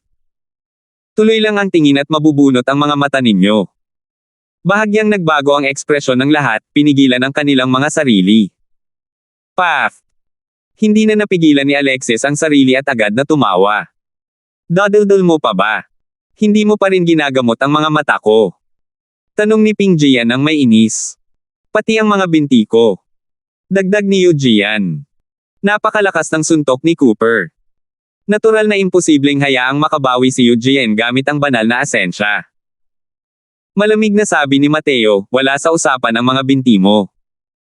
Galit na sabi ni Yu Jian, ikaw. Ikinumpas ni Mateo ang kanyang kamay at sinabing, hindi convenient ang lugar na ito, dalhin mo ako sa Profound Secrets Pavilion. Ayos lang, gusto kong pumunta at makita si Elder Jian. Sumanghal ng malamig si Ping Jian at tumalikod na agad at umalis. Isinama ni Mateo si Cooper at sumunod sa likuran. Hindi nagtagal, nakarating ang iilang tao sa isang napakagandang palasyo. Profound Secrets Pavilion, ang tatlong salitang ito ang nakasulat doon.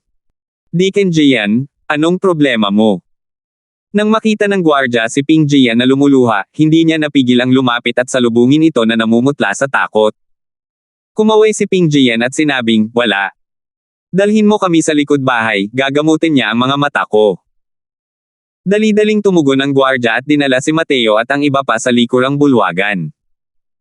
Pagpasok sa isang pasilyo, inutusan ni Ping Jian, pumunta kayo at magbantay sa labas, huwag kayong magpaapekto sa mga tao.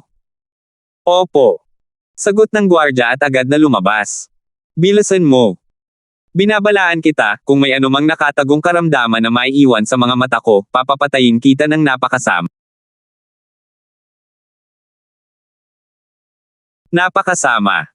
Huwag mong kalimutan, ang lugar na ito ay ang Profound Secrets Pavilion. Malamig na sabi ni Ping Jian. Malamig na sabi ni Mateo, relax ka lang, hindi pa naman nabibigo itong si Croswell kapag gumagawa ng aksyon dati. Pagkatapos magsalita, kumuha si Mateo ng mga pilak na karayom at tinusok ang mga mata ni Ping Jian. Hindi rin alam kung gaano nakatagal ang lumipas, malamig na sinabi ni Mateo, idilat mo ang mga mata mo. Kumunat ang mga talukap ni Ping Jian at medyo kinakabahang iminulat ang dalawang mata. Tunay nga, nakakita siya. Labis ang pagkagulat niya sa kanyang puso. Ang kakayahan sa medisina ng punk na ito ay tunay na pambihira, para talagang mapagaling ang negatibong reaksyon ng Heavenly daw. Kailangang malaman ng isa, ang mga mata ni Sigmund ay nabulag na ng halos 200 taon at walang sino man ang makakagamot nito. Talagang nagawang gamutin ng batang ito. Kuya, nakikita mo ba? Medyo balis ang tanong ni Yu Jian. Kung bulag ang mga mata ni Kuya, tiyak na mawawala ang kanyang katayuan sa Profound Secrets Pavilion. Kung gayon, mawawala rin ang kanyang pinakamalaking pag-asa. Tumanggaw si Ping Jian at sinabing, nakikita ko. Pagkatapos magsalita, sinubukan niyang paikutin ang Profound Spirit Chaos Formula at tumingin kay Yu Jian. Totoo nga, nakakita siya ng mahinang kulay kahel na aura. Sa pagkakataong ito, hindi na siya naglakas loob na tumingin kay Mateo. Masyadong masama ang batang ito. Gayunpaman, ang nakababata niyang kapatid ay talagang walang silbi. Nakatambak ang napakaraming resources at isa pa rin siyang first layer Heaven Divine Lord. Kahil na tadhana, magiging ganito rin ang mga nagawa niya sa buong buhay niya. Nakikita ko. Tumanggaw si Ping Jian at sinabing. Sabi ni Yu Jian nang may pananibik, nakikita ko talaga. Hindi ko masabi na may kakayahan pala ang batang ito. Tumingin si Ping Jian kay Mateo at sinabing may ngiti na hindi naman talaga isang ngiti, may kakayahan siya, pero lahat ay susuporta sa akin. Putok. Isang malaking grupo ng mga tao ang biglang bumukas ang pinto at pumasok, direktang hinarangan si Mateo sa dalawang tao sa gilid na ito. Ang mga taong ito ay pawang mga nasa gitnang yugto ng Divine Lord Realm Powerhouses. Tumingin si Ping Jian kay Mateo at sinabing may malamig na ngiti, "Punk, hindi mo talaga iisipin na palalayain kita, di ba? Hindi makakahanap ng gulo ang batang Panginoong ito sa dalawang yan, pero ikaw. Dapat kang mamatay." Lumalabas na pagpasok niya kanina lang, palihim na sinenyasan ni Ping Jian ang gwardya at pinatawag ang mga tao. Nang makita ni Yu Jian ang eksenang ito, tuwang-tuwa siyang sumigaw, "Hahaha, kuya, patayin mo siya. Patayin mo siya. Masyadong mayabang ang lalaking ito. Punk, sa pagkakataong ito, hindi ka makakatakas kahit magpatubo ka pa ng pakpak, di ba?" Tumingin si Mateo kay Ping Jian at malamig na sinabi, "Ping Jian, kung papatayin mo ako, wala nang gagamot sa mga mata ni Elder Jian." Ngumisi si Ping Jian at sinabing, "Elder Jian. Pua. Bulag na ang mga mata ng walang kwentang matandang iyon. Sa tingin mo ba ay maaari pa rin siyang maging elder ng Profound Secrets Pavilion? Bukod pa rito. Hey, malamang hindi mo alam, pero ang matandang iyon ay may alitan sa aking panganay na nakatatandang kapatid. Sabik na sabik akong makitang hindi gumaling ang kanyang mga mata." Hindi rin inaasahan ni Mateo na nawala na pala ng lakas si Sigmund dahil sa isang sulyap na iyon. Bukod pa riyan, napakasama pa nga ng ugali niya sa panganay na kapatid ni Ping Jian. Mukhang pareho lang ang labanan para sa kapangyarihan sa lahat ng dako. Tulad ng tunggalian sa pagitan ng punong elder at pangalawang elder ng Peel Tower noon, tumagal ito ng ilang 10,000 taon. Ang Profound Secrets Pavilion na ito ay tila isang lugar na higit pa sa makamundong pamumuhay, ngunit hindi rin ito maaaring makalampas sa mga karaniwang kaugalian. Ang mga lugar na maraming tao ay magkakaroon ng mga alitan, totoo nga iyon. Haha, bata, nawawalan ka na ba ng pag-asa ngayon? Lumuhad ka at magmakaawa sa akin, baka. Hayaan pa kitang mabuhay. Walang habas na tawa ni Ping Jian habang sinasabi iyon. Ngayon lang, sa mga lansangan, parehong nawala ng magandang reputasyon ang magkapatid. Ngayon, dahil wala nang nabuo ang depensa, saan kaya niya ilalagay ang mukha niya? May nanunuyang ekspresyon sa mukha ni Cooper at wala siyang balak na mag-alala. Alam niyang tiyak na hindi mawawala ng mga pangyayari ang kanyang kamahalan at basta na lamang papasok ng walang ingat. Tunay nga, kalmadong tiningnan ni Mateo si Ping Jian at sinabing, "Sige, naiintindihan ko. Susunod, maaari nating pag-usapan ang isa pang transaksyon." Nagulat si Ping Jian, pagkatapos noon ay tumawa ng malakas habang sinasabing, "Nakikipagkasundo ka pa rin sa iyong ama. Bobo ka ba? Ngayon, ano pa ang magagamit mo para makipagkasundo sa akin?" Sabi ni Mateo, "Nakalimutan kong sabihin sa iyo, pero bago ka lagyan ng acupuncture, ginamit ko lang ito para ilabas ang dugo ni Hao Tian. At siya ay tinamaan ng laso ng Flatland Poison Wolf maraming taon na ang nakalilipas. Hanggang ngayon, hindi pa rin niya ito maalis. Ngayon lang, nagmamadali akong umalis at nakalimutan kong linisin ang natitirang lason sa mga karayom." Ayos lang, kaya mo yan. Alinman sa dalawa, hindi kalakihan ang natitirang lason sa mga karayom, hindi ka dapat mamatay. Sa pinakamarami, parang si Hao Tian lang, mas mabilis tumanda, iyon lang. Isa pa, kahit maayos ang mga mata mo ngayon, mahirap garantyahan na magiging maayos din ang mga ito sa hinaharap. Kalmadong sabi ni Mateo, pero lalong lumala ang itsura ni Ping Jian. 1708. Humph. Sa tingin mo ba ay matatakot mo ako sa ilang salita lang? Tanong ni Ping Jian ng may mapanglo na ekspresyon.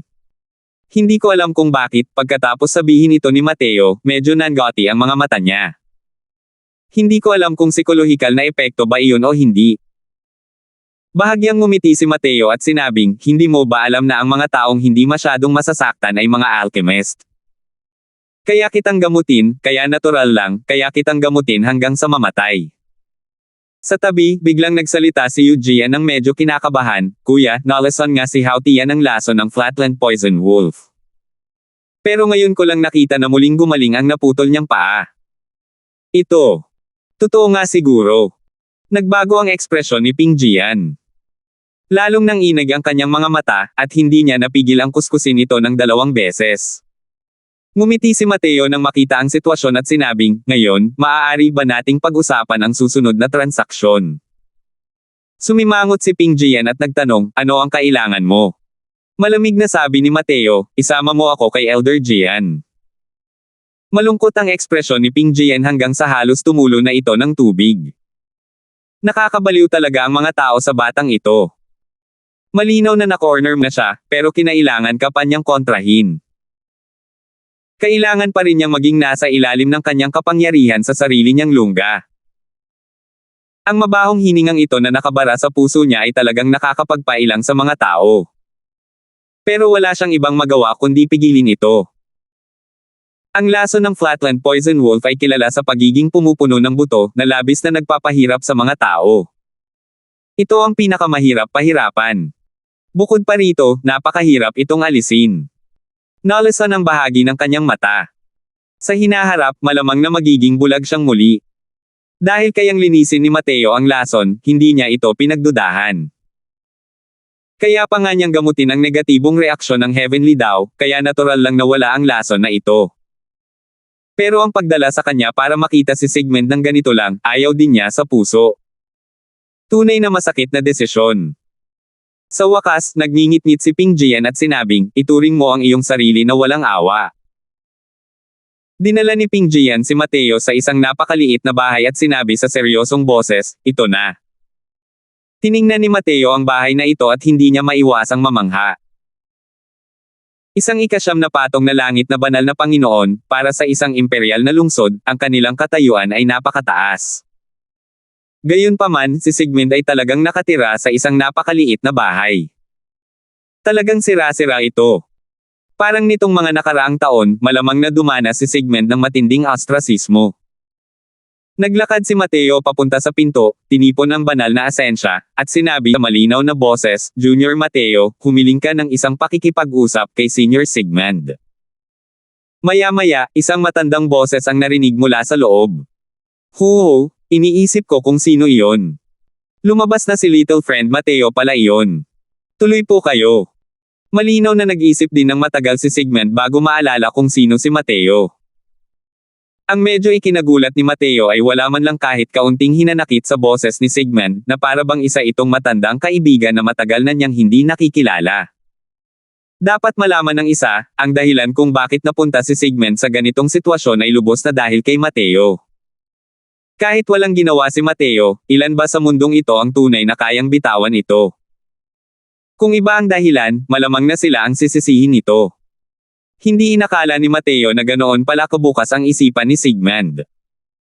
Ngayon, pwede mo nang alisin ang lason para sa akin, di ba? Malamig na sabi ni Ping Jian. Casual na inihagis ni Mateo ang isang medicinal pill at malamig na sinabi, kunin mo na at kainin mo. Tinanggap ni Ping Jian ang gamot at sinabi sa malamig na boses, sa anong batayan ako dapat magtiwala sa iyo? Sabi ni Mateo, sa tingin mo ba lahat ng tao sa mundong ito ay kasing walang hiya mo? Kung hindi ka naniniwala, natural lang na makakahanap ka ng mas kwalipikado. Gaya ng sinabi niya, akmang itutulak na ni Mateo ang pinto at papasok. Sa oras na ito, isang bahid ng malamig na liwanag ang kumislap sa mga mata ni Ping Jian at bigla siyang naglunsad ng isang atake. Isa na namang palihim na pag-atake. Ang palad na ito ay kasing bilis ng kidlat. Sumabog si Ping Jian gamit ang kanyang buong lakas, gustong patayin si Mateo gamit ang isang palad. Tatak ng Nirvana. Ang sumagot sa kanya ay isang makapangyarihang sining ng selyo. Tila nanlaki ang mga mata sa likod ni Mateo, bigla na lang tumama ang isang selyo. Ugong. Isang malakas na dagandong ang kumalat. Lumipad palabas ang buong katawan ni Ping Jian paatras, sa mukha ng sariwang dugo kasabay ng pag-ubo. Tumingin siya kay Mateo, ang mga mata ay puno ng gulat. Paano siya mapalilipad ng isang pangalawang patong na banal na Panginoon sa langit gamit ang isang marka ng selyo? Pagkatapos ng napakaraming taon, ginamit ni Mateo ang ilang pildores na panggamot at sa wakas ay pilit niyang itinulak ang kanyang kaharian patungo sa pangalawang patong na langit na Divine Vortex Realm. Ang kasalukuyang lakas niya ay kayang tapatan ang mga ikalimang patong na langit na Divine Lord at hindi mahulog sa isang mapanganib na sitwasyon. Sa sandaling lumitaw ang Nirvana Seal, sino ang makakalaban? Ang ayaw ni Ping Jian sa puso niya, paanong hindi ito mahahalata ni Mateo? Matagal na siyang nag-iingat kay Ping Jian. Ang Nirvana Seal laban sa ordinaryong palad ni Ping Jian, ito ay walang anumang pananabik. Imposible. Ikaw. Paano ka naging ganito kalakas? Hindi makapaniwalang sabi ni Ping Jian. Malamig na tiningnan ni Mateo si Ping Jian at sinabing, nasabi ko na dati, kung hindi ka miyembro ng Profound Secrets Pavilion, matagal ka ng patay. Sa tingin mo ba ay magiging ganito ako kay Tiago para harapin ang isang basurang tulad mo? Umalis ka na. Gumapang si Ping Jian na tumayo, nagngalit ang mga ngipin sa puot habang nakatingin kay Mateo at sinabing, Punk, hintayin mo lang ako. Salungat mo ako, Ping Jian, malalaman mo rin ang resulta. Pagkatapos magsalita ni Ping Jian, hinawakan niya ang kanyang sugat at tumakbo palayo. Nang makita ang eksenang ito, kumunat ang noo ni Mateo. Kumunat din ang noo ni Cooper at sinabing, kamahalan, malalim ang pinagmulan nitong si Ping Jian, natatakot ako. Paanong hindi malalaman ni Mateo na may malalim na pinagmulan si Ping Jian? Kung hindi, dahil sa kanyang pagkainit ng ulo, matagal na niya itong napatay. Ngunit sa paglalakbay na ito, humihingi siya ng tulong mula sa pavilion ng mga malalim na sekreto. Maliban na lang kung ito ang huling paraan, ayaw niyang magkaroon ng away sa kabilang panig.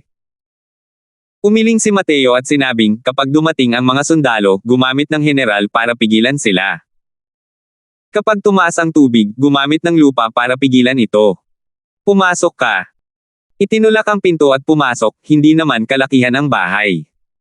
Pero tila pumasok si Mateo sa isang maliit na bakuran. Sa loob ng maliit na bakuran, nakatanim ang mga bulaklak at halaman sa lahat ng dako, nakakapresko at nakalulugod. Isang matandang lalaki ang kasalukuyang naglilinis ng mga damo. Sa abalang lungsod na ito, mayroong tunay na pakiramdam ng nakaka-relax na pagbabantay, na parang mga ulap na walang tiyak na tirahan. Ang matandang lalaking ito ay natural na si Sigmund. Hindi nagkikita sa loob ng 200 taon, maayos na ba ang kalagayan ng munting kaibigang si Mateo? Ibinaba ni Sigmund ang asarol at nakangiting sinabi kay Mateo. Nakapikit pa rin ng mahigpit ang pares ng mga matang iyon. Bahagyang namangha siya sa kanyang puso. Malinaw niyang nararamdaman ang aura ng dalawang tao. Ang isa sa kanila ay isang ikalimang patong na banal na Panginoon sa langit, ang isa naman. Hindi niya talaga makita ang mga ito. Para bang isa itong bahagi ng kaguluhan. Ang banal na pag-alo ng asensya sa labas ngayon lang, malinaw na naramdaman din niya ito. Iyon ang laban sa pagitan ng dalawang ikalimang patong na Divine Lord sa langit. Gaano man kagaling ang talento ni Mateo, hindi rin posible na maging katapat ng ikalimang patong na Divine Lord sa langit sa kasalukuyan. Kaya naman, hindi rin niya ito binigyan ng pansin. Pero ngumiti si Mateo at sinabing, hindi maganda ang kalagayan ni Junior.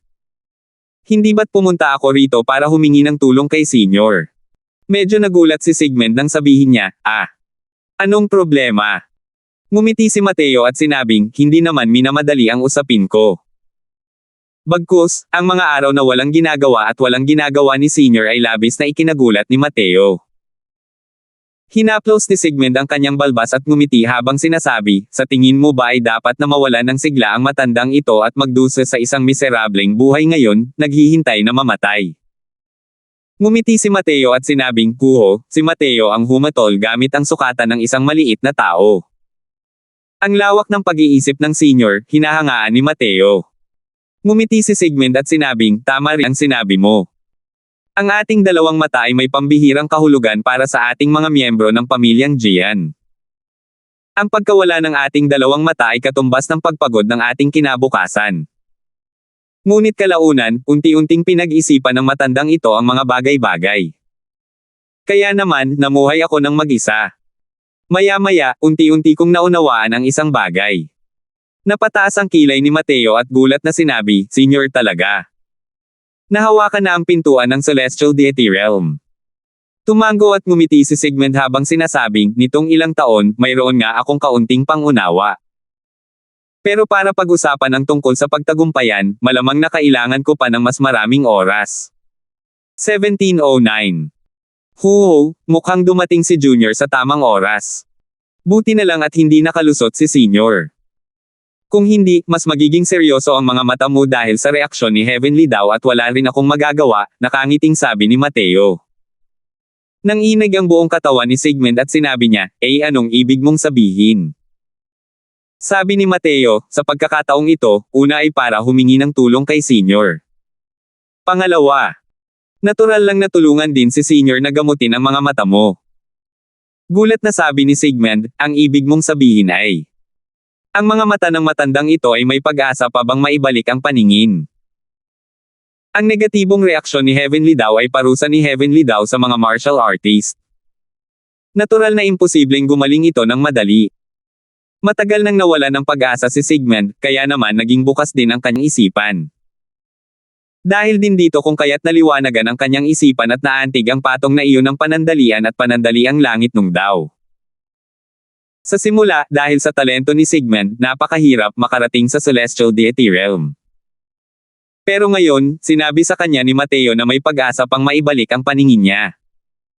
Dahil dito, muling pumukaw ang kanyang matagal at hindi gumagalaw na puso. Ngumiti si Mateo at sinabing, noong huling beses, sa Riverlock Capital City, hindi alam ni Mateo kung makakarating ako sa ika-4 na ranggo o hindi. Hindi sapat ang aking banal na asensya para suportahan ang paglalapat ng acupuncture. Kaya hindi ko ito nabanggit sa senior. Tuwang-tuwa na sabi ni Sigmund, kung ganoon, nakalusot ka na ba ngayon? Hindi nakakapagtaka noong naramdaman ko ang aura mo, medyo iba. Hindi ko talaga inaasahan. May pag-asa pa pala ang mga mata ng matandang ito na makitang muli ang liwanag. Mas malakas ang lakas ni Sigmund kaysa kay Ping Jian. Kaya natural na mas matindi ang kanyang reaksyon kaysa kay Ping Jian. Kahit si Mateo pa iyon, kinailangan pa niyang dumaan sa matinding paghihirap bago niya muling makita ang liwanag ni Sigmund. Nang imulat ni Sigmund ang kanyang mga mata, muling bumalik ang sigla ng kanyang mga mata. Bumalik na naman sa dati ang lahat. Tumingin si Sigmund kay Mateo nang may pasasalamat at sinabing, sa loob ng 200 taon, inakala ng matandang ito na matagal na akong panatag. Hindi ko inaasahan. Pagdating ng araw na ito, hindi pa rin kayang kumalma ng matandang ito. Kaibigang Mateo, salamat. Ngumiti si Mateo at sinabing, masyadong seryoso ang senior. Ang mga mata mo ay dahil kay Mateo talaga. Paano naman makakatingin si Mateo nang nakahalukip-kep? Umiling si Sigmund at sinabing, ang matandang ito na nakatingin sa iyo gamit ang aura viewing art, problema iyon ng matandang ito, paano ka naman masisisi? Walang ganong low ika. Nako, ano ba ang dahilan kung bakit mo hinanap ang matandang ito? Nang banggitin ito, kinontrol ni Mateo ang kanyang ekspresyon at naging seryoso. Sinabi ni Mateo ang layunin ng kanyang paglalakbay, ngunit nagkunot ang noo ni Sigmund. Nang makita ni Mateo ang ekspresyon ni Sigmund, hindi niya maiwasang makaramdam ng pangambang nasa puso niya at hindi niya mapigil ang magtanong, Senior, mayroon bang problema rito? Napangiti si Sigmund ng mapait at sinabing, halika, manghuhula ang matandang ito para sa iyo. Maiintindihan mo. Naguguluhan ang itsura ni Mateo. Nakita niya lang si Sigmund na naglabas ng ilang baryang tanso. Ang mga baryang tansong ito ay natural na hindi mga ordinaryong bagay kundi gawa sa mga espesyal na materyales. Tumingin si Mateo, isa pala itong set ng mystical na kayamanan ng Divine Lord. Dahan-dahang tinipon ni Sigmund ang Profound Spirit Chaos Formula at nagturok ng banal na asensya sa mga baryang tanso. Di nagtagal, isang serye ng makakapal na singaw ang pumulupot paitaas. Napuno ng mahiwagang aura ang buong bahay. Lihim na nabahala si Mateo. Ang pagkilos ni Sigmund ay talagang pambihira. Maituturing ng mahusay ang panghuhula ni Hao Tian. Pero sa harap ni Sigmund, hindi sapat na tingnan lang ito. Gayunpaman, nang makita ni Mateo ang sitwasyong ito, bahagya rin niya itong anabangan, umaasang matutulungan siya ni Sigmund na mahanap ang kanilang balita kay Megan. Gayunpaman, ang mga resulta ay naging taliwa sa kanyang inaasahan. Pumutok. Power. Sa oras na ito, isang malinaw na tunog ang umalangaw-ngaw. Ang ilang baryang tanso ay agad na nabasag. Habang si Sigmund mismo ay samuka ng isang malaking subo ng dugo na nagpakulay sa kanyang dibdib ng pula. Malaki ang ipinagbago ng ekspresyon ni Mateo at dali-dali siyang lumapit para alalayan si Sigmund at sinabing, "Senyor, ito. Anong nangyayari?" Kumaway si Sigmund, pahiwatig na ayos lang siya. Mapait niyang sinabi, "Sige, gaya ng inaakala ko." Ang ekspresyon ni Mateo ay labis na pangit habang sinasabi niya, "Senyor, anong nangyayari?" Sabi ni Sigmund, habang mas masigla ang kapalaran ng isang tao, mas mataas din ang kailangan ng taong gumagawa ng panghuhula. Kaibigang Mateo, masyadong masigla ang iyong kapalaran. Malamang na ito ay ang maalamat na imperial na aura. Lahat ng tungkol sa iyo ay isang misteryo. Ang iyong kapalaran ay nagtago ng mga lihim ng langit, walang paraan upang masilip ito.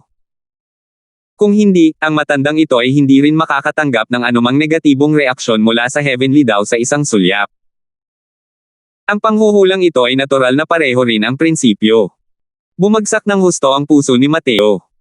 Kung ganito nga, sa gitna ng dagat ng mga mukha, saan siya dapat pumunta para maghanap ng mga tao? Isang emosyong tinatawag na kawalan ng pag-asa ang bumangon sa puso ni Mateo. "Senyor, ito. Wala na bang ibang paraan?" Nag-aatubiling sabi ni Mateo. Sabi ni Sigmund, "Ang sitwasyon mo, malamang ay ang pag-imbita lang sa Pavilion Lord para personal na kumilos." Iyon lang.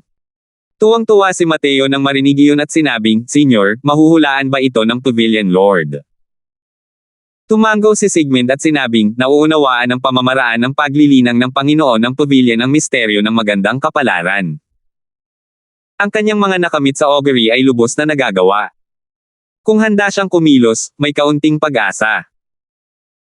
Tuwang-tuwa si Mateo at sinabing, hanggat maanyayahan ko ang Pavilion Lord na kumilos, handa si Mateo na magbayad ng kahit anong halaga. Dahan-dahang tumanggaw si Sigmund at sinabing, kalimutan mo na yan, susubukan ko. Ikinuyom ni Mateo ang kanyang mga kamao at sinabing, maraming salamat, Senyor. Tutulungan muna kitang gamutin ang iyong mga pinsala. Para kay Sigmund, si Mateo ay lubos pa ring nagpapasalamat sa kanyang puso. Ngayon lang, malinaw na matagal nang inaasahan ni Sigmund ang resulta, ngunit natatakot siyang maramdaman nitong binabaliwala siya nito, at tutulungan pa rin siyang manghula. Sa huli, maging ang mystical na kayamanan ng banal na Panginoon ay nasira, at nagtamo pa siya ng mga pinsala. Dahil sa pagkakaibigang ito, walang nagawa si Mateo kundi tanggapin ito. Ginamo niya si Sigmund, at dinala si Mateo sa Profound Secrets Pavilion. Nang makita ng mga tao si Sigmund, bawat isa sa kanila ay labis na nagulat. Ito. Hindi ba't si Elder Sigmund ito? Gumaling na ang mga mata niya. Hindi ka panipaniwala. Nagdusa sa negatibong reaksyon ni Heavenly daw at naging pailay na.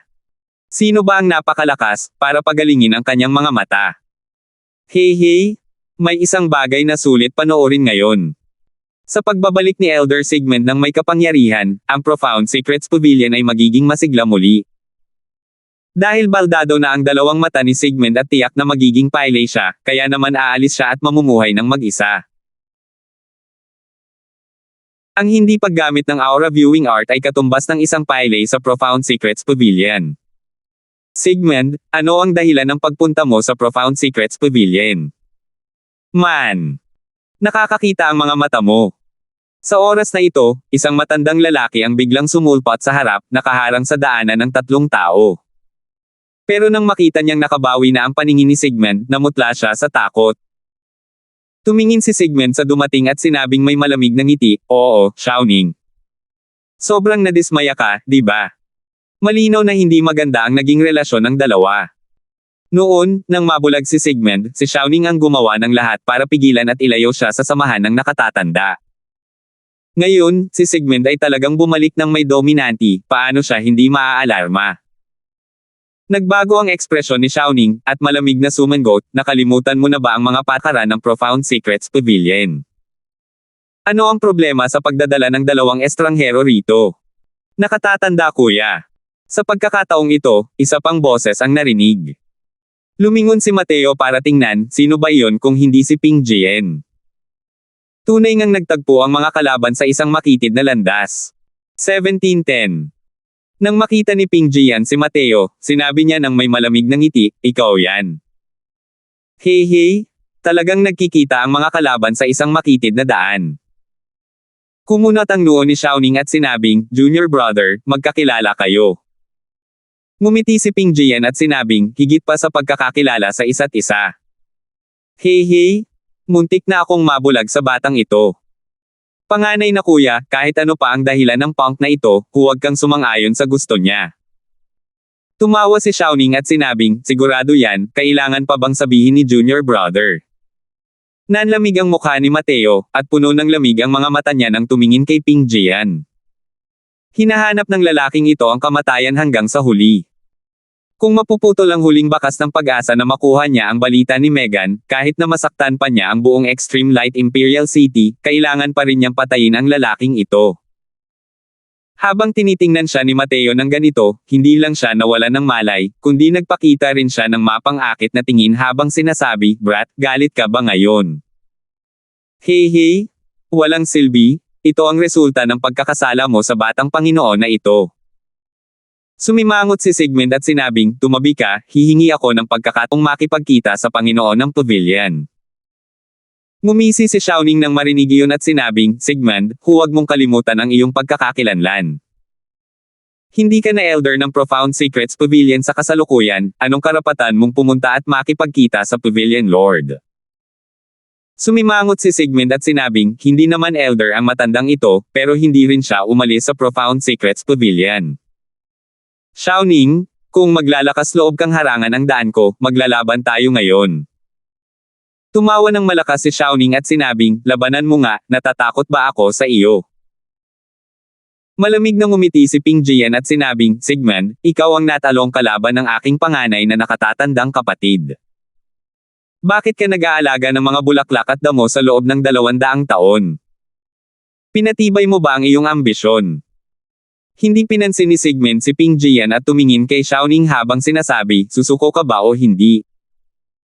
Hindi ako susuko, may magagawa ka ba sa akin? Tanong ni Xiaoning nang may mapanghamak na tingin. Sumanghal ng malamig si Sigmund at biglang napahawak sa kanyang palad. Malamig na tumawa si Xiaoning at direktang sinalubong ito. Agad na nagbanggaan ang dalawa. Hey, napakabilis din nito. Kakabalik lang ni Elder Sigmund at nakipagdigma na kay Elder Xiaoning.